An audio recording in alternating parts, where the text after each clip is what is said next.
The way people charge in here as they please. So uncivilized. If I didn't know this was Tenshukaku, I might have mistaken it for some kind of street market. Have you learned your lesson now? Oh no! What has she done to Kujusara? The right to punish Inazumans for their crimes is mine alone. Not yours, Signora. Then I apologize, Almighty Shogun. I know, you can't get me out of your mind. But you really don't need to call my name all the time. Don't go thinking I'm surprised to see you here. I'm well aware that you hate me, with the way you follow me around like a dark shadow. Ah, so you came to expose my crimes in front of the Shogun? I'm just a Snezhnayan diplomat. I'm afraid I have no idea what you're talking about. She doesn't take us seriously at all! Stop talking about people and things that I care nothing about. They were nobodies to begin with, and their names will be forgotten. But now, at least, they get to be building blocks in the grand revolution to realize eternity. Is that not the greatest honor they could hope for in their tiny little lives? Almighty Shogun, do correct me if I'm wrong.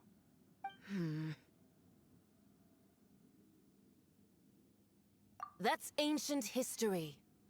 You certainly love to hold a grudge. The Tsaritsa's dream is the noblest and purest thing in all the world.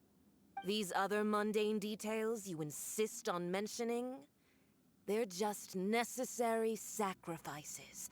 That's all. You stop me? For what it's worth, I've grown tired of seeing you around as well. But I didn't have you down as someone quite so foolhardy. Before you go saying something you can't take back, remember that you're Inazuma's most wanted criminal.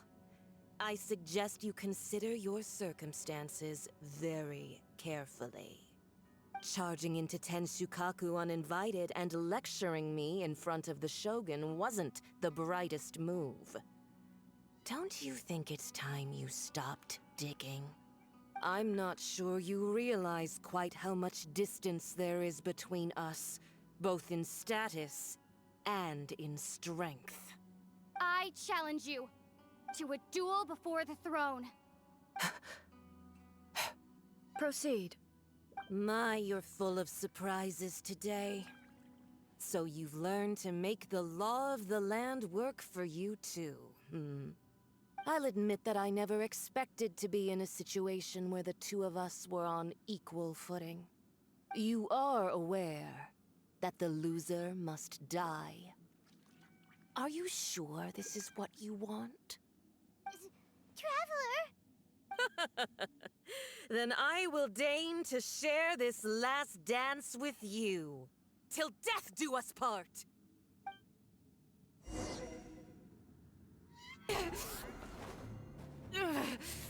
So strong! But how?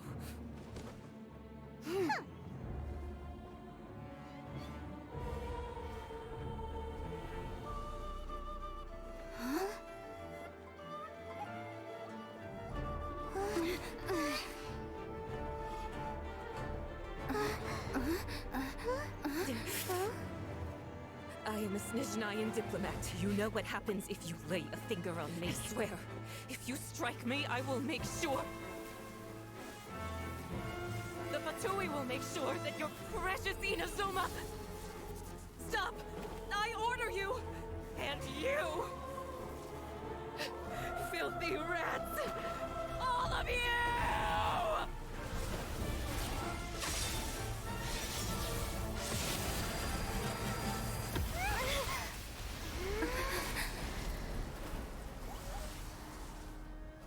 You are the enemy of eternity.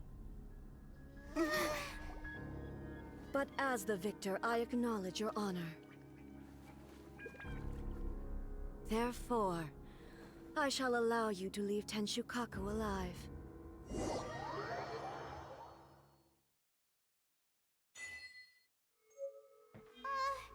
Raiden Shogun isn't gonna let us off just like that, right? Oh, the air feels suffocating. It must be the Raiden Shogun's almightiness.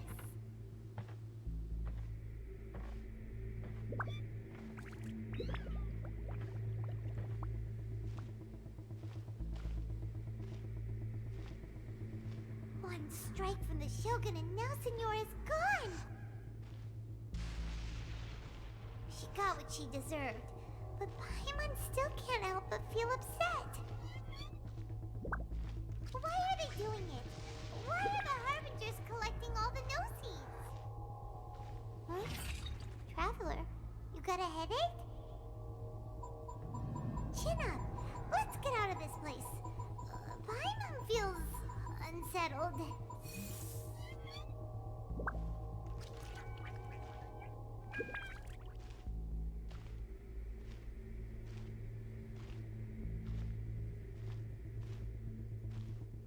Also, when the Shogun executed Signora with the Muso no Hitotachi, it was unbelievably powerful. It seems impossible to defend against.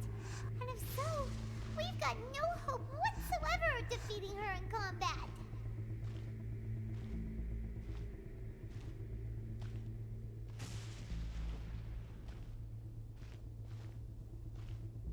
So, to recap, Yaimiko wants us to go back inside the plane of Euthymia by the statue of the omnipresent god.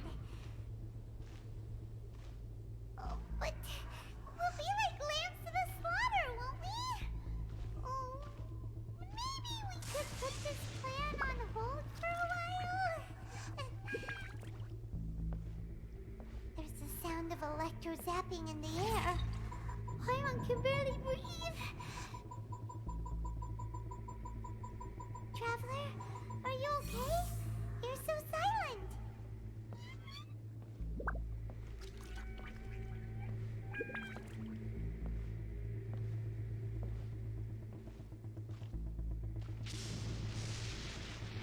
Sounds like there's a lot of noise coming from outside Tenshukaku. Has a fight broken out or something? Oh, the guards seem really nervous. Let's go see what the situation is, shall we?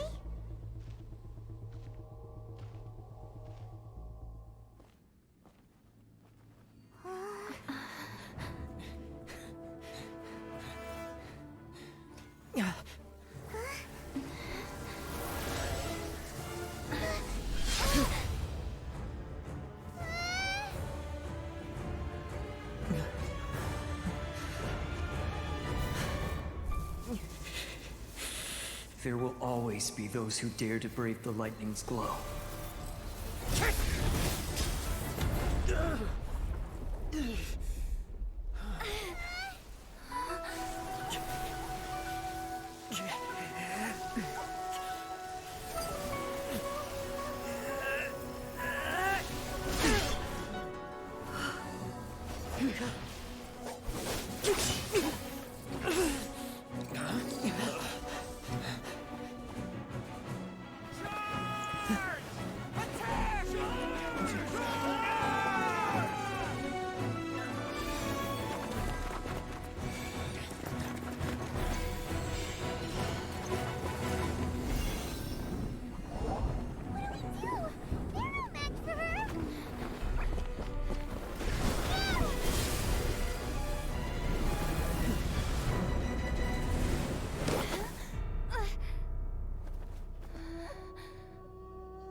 So we meet again.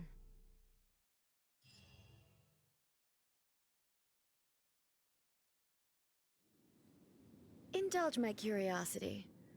What is the reason that I find you standing here before me once again? Do you hope your foolhardiness will shelter those people? Or was it simply a means of seeking an audience with me? Oh? Surely you didn't rouse me from my state of eternal meditation only to tell me this. If so, then you underestimate me. I am quite well informed about the Vision Hunt decree. Not so. Only everything that pertains to eternity. The Vision Hunt decree has my tacit approval. The Fatui's actions thus far do not constitute a threat to eternity. Otherwise, they would have been purged long ago. Individual ambition is inherently incompatible with eternity. What you might not realize is that all too often, people have far more to lose by chasing their dreams. Consider this. No one will lose their life on account of having their vision taken away. Rather, those who have lost their lives are the ones who insisted on pursuing their own aspirations, are they not? Traveler, your existence is unique in my eyes. There seems to be limitless uncertainty in you. To put it another way, you are the furthest thing from eternity. So, I won't insist that you comprehend the meaning of my actions. What matters is that I tread the path of eternity on my people's behalf. That's right. Huh. I'm surprised you understand it so well. Anyway, you're looking for a chance to shake my will, aren't you?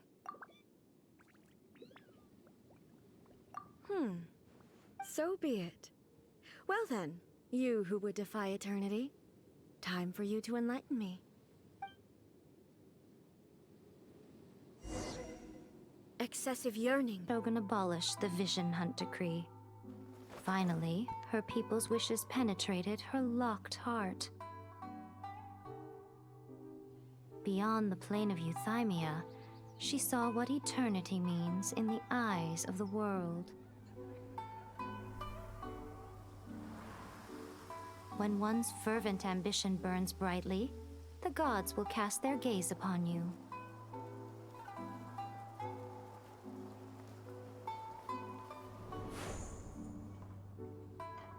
Some ambitions have the power to heal wounds, to bring victory,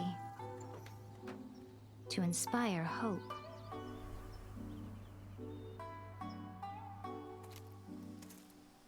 But some ambitions outlive their masters long after the soul ascends. They remain as they were in the beginning.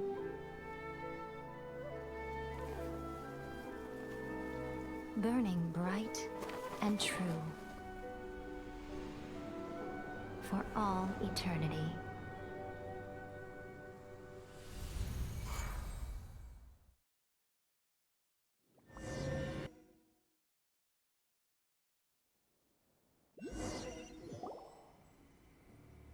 So what did you guys do in the Raiden Shogun's plane of euthymia anyway?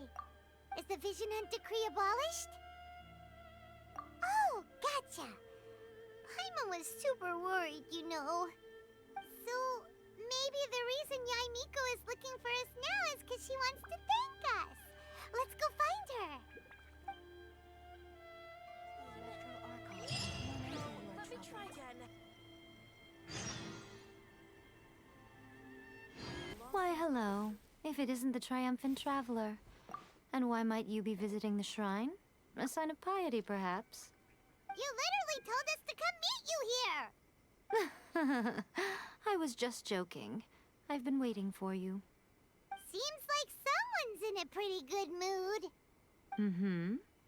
Catching up with an old friend I hadn't seen in years was truly delightful. By the way, I heard that you had a duel before the throne, with a Fatui Harbinger no less. Courageous and astute. I must say, I am most impressed. Defeating Signora head-on in a duel means that your strength exceeds my expectations. Still, you did end up victorious. I gather congratulations are in order.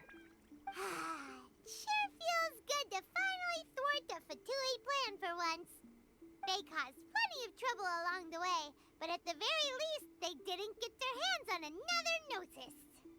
Wait a second. Did you say Gnosis? As in, the little thing that looks something like a chess piece? Yep, that's the one.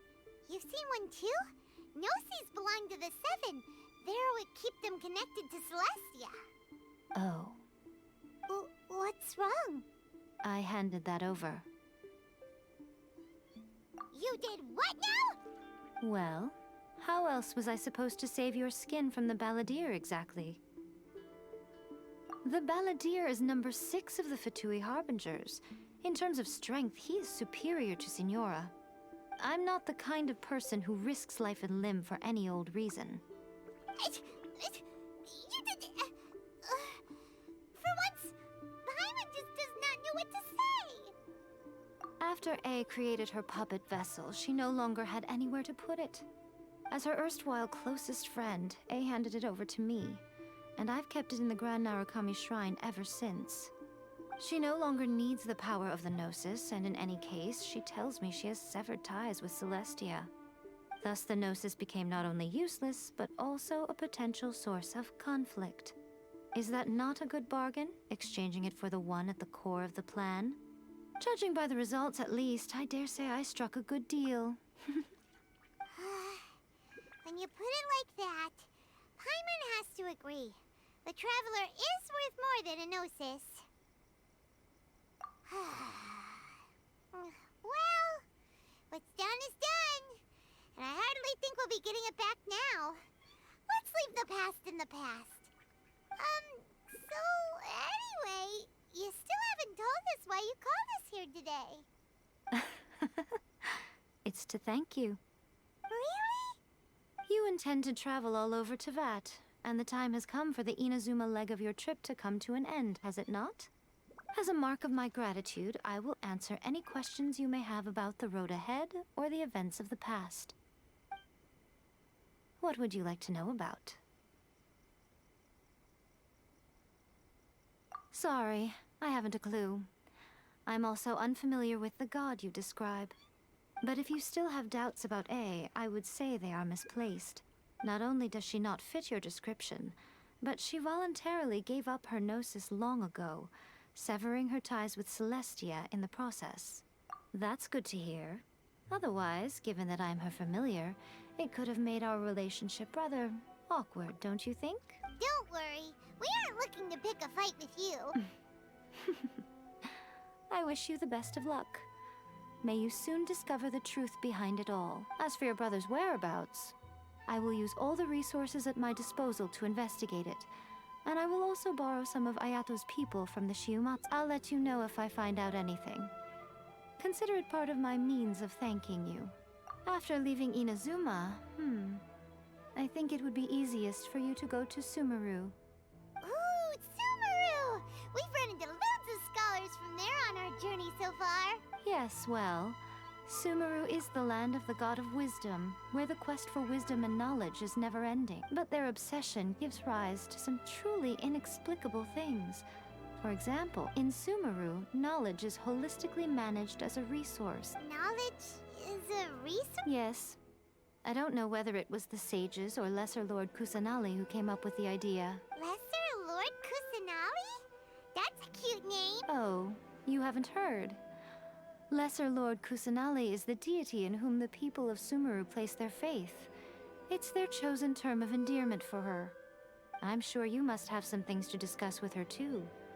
I wish you all the best. That puppet was built with technology that has been lost to time.